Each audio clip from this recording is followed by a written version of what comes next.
heavily, then it is game over for the climate. Normally, we wouldn't have a chance to stop this thing because the oil industry is the most powerful industry on Earth. They are the 1% of the 1%, okay? And they own our Congress. Everything that the Koch brothers ask for gets done in our Congress. So were it up to Congress, we would have no chance to stop this pipeline. But Barack Obama will get to make this call himself sometime between now and the end of the year. Under a kind of odd federal law, because this pipeline crosses a national border, it's President Obama's call. And that means we've got a chance. President Obama, you will remember, when he was campaigning for office in 2008, said an awful lot of very, very good and important things about the climate. He said, we have to end the tyranny of oil. He said, we have to, in my administration, the rise of the oceans will begin to slow and the planet will begin to heal. And he has a chance to make good on those promises with this pipeline. And we have the job of trying to make it easier for him to do that over the next few weeks. People have been doing this all fall long. 1,253 of us were arrested in Washington in August. That was the biggest civil disobedience action in this country in 35 years. And it was a beautiful thing. And it brought every kind of person together. Mostly, we said, we don't think that college kids should have to be the cannon fodder for this. We want everyone involved. And so, well, we didn't ask people how old they were. That would have been rude. But we asked them, who was president when you were born? Okay? And the biggest cohorts came from the FDR and the Truman administrations, okay? On the last day, we had an 86-year-old guy arrested with a sign around his neck that said, World War II vet, handled with care, all right?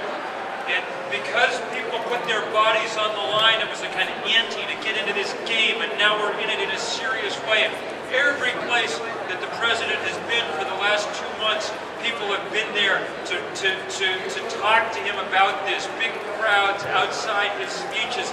Last week in Denver, the vice chief of the Oglala Sioux Nation, Tom Corbear, was hauled away by the police because he was calling on the president to do the right thing. And the president said, even as they were hauling him away, he said, I hear what you're saying.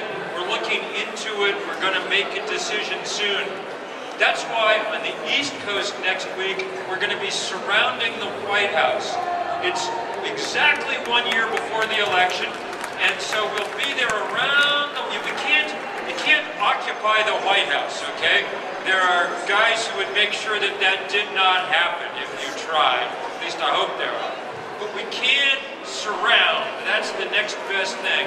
And all the banners that we'll carry are going to be banners with those quotes from the president in 2008. We need to see if we can liberate that guy from 2008. Get him back there in the Oval Office instead of the stunt double that seems like they brought in some of the time. And while that's going on in Washington, there are going to be some solidarity things happening around the world. In London, they're going to be circling the U.S. Embassy that day, surrounding it with the same kind of signs. And here in L.A., okay, people are going to be making a great circle around Barbara Boxer's office here in Los Angeles because we need her to be playing an active role in making sure the Senate is doing some oversight here.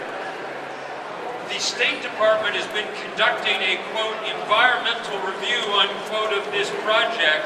The problem is they let the company that wants to build it, TransCanada, pick the company that would conduct the review. And the company that they picked is named Entrix. And if you go and do some very in-depth investigative reporting called clicking on their webpage, you find that on the front page, it lists one of their major clients as TransCanada. This is as incestuous and warped as it's possible to imagine. My senator from Vermont, Bernie Sanders, last week demanded that the State Department Inspector General conduct a review of this warped process. Now we need the rest of the Senate standing up to help. So 1:30 next Sunday, right about now, in 1 week's time, people are going to meet in front of Union Station and then walk a half mile to Senator Boxer's office on Spring Street.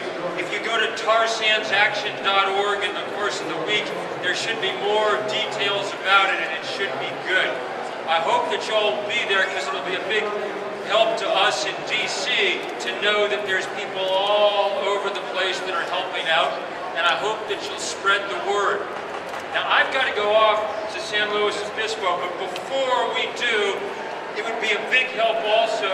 Laura, can you kind of lead us here a little bit? Festival staff and host committee, please come up on the stage quickly. Everyone who's a staff or a host committee member or a vendor who has a booth here, come on stage. We're going to do a big picture. Atosa, come on up.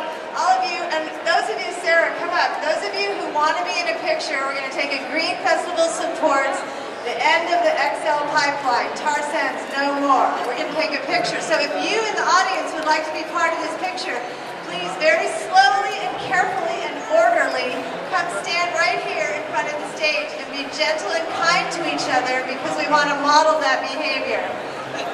So, very good. So anyone who wants to join the picture, again, like Laura says, please stand up, come on up to the front. This is a great opportunity to send the message of support.